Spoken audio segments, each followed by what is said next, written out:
So in May of this year, May just 5 months ago, 4 months ago, there were 8 ships that gathered, coming in from ports from Athens, from Greece, and from Turkey, and one from Ireland, that came to the Mediterranean to be a flotilla to challenge the Israeli blockade. It turned out that 2 of the ships, one of which I was on, the navigation was, the steering mechanism was tinkered with, and now the Israelis say, yeah, they tinkered with it. So for 24 hours, we had no steering on the boat, and the captains were using the engines on the boat to steer it this way, and then another engine that way, like this, going across the Mediterranean. We met up with the large ship, the Marmara, 600 passenger, a 5-story ship that was out of Turkey. 600 passengers on it. A passenger ship from Greece that had 50 passengers, and then those that were on board the Challenger 1 and 2.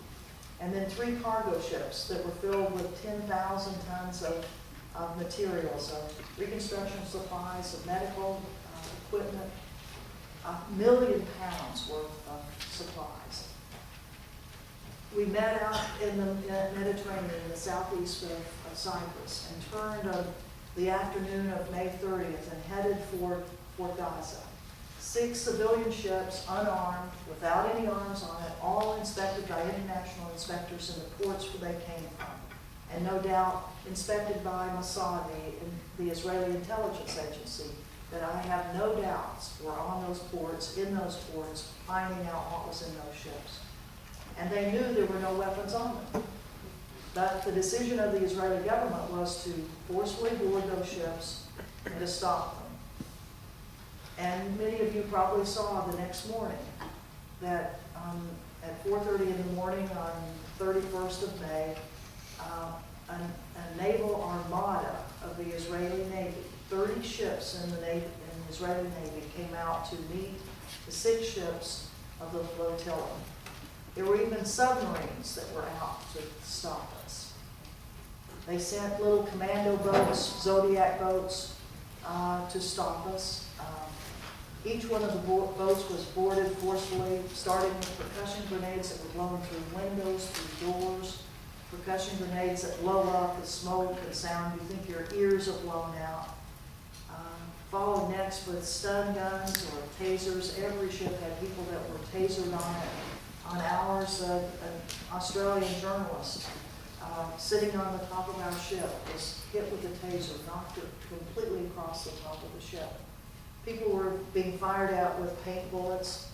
Now you may say, the Israelis were saying, oh, we used humanitarian means to stop the ship. We only used paint bullets. But when they're shot in people's faces, which was that was where they were aiming, one of the women on our ship had one that landed right in her face, a quarter of an inch from her eyes. It hit her nose. It didn't blow out her eyes, it blew out her nose. But it could just as easily have hit an eye.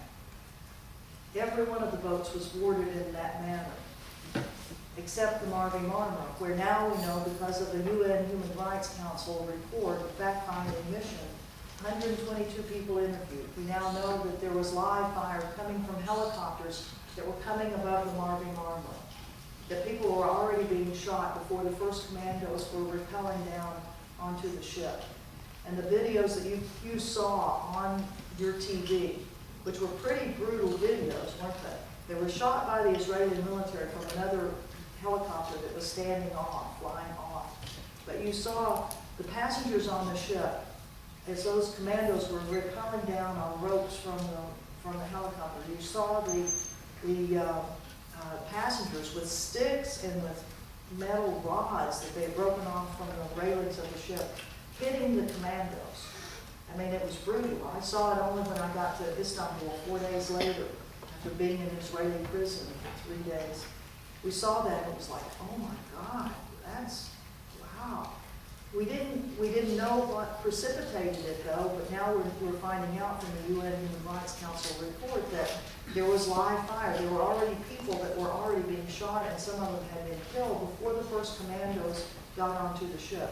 And other people on top of the ship had seen people being shot. In fact, we knew there was a report from an Al Jazeera reporter saying the fellow that was standing next to me all of a sudden just fell in a pool of blood. Well, now we know there were more. There were other people that were being shot from the helicopters on the top of the boat. And if you were on the top of the boat and you saw somebody shooting your friends, and all of a sudden they were rappelling down on you, I suspect any of us would probably take up whatever we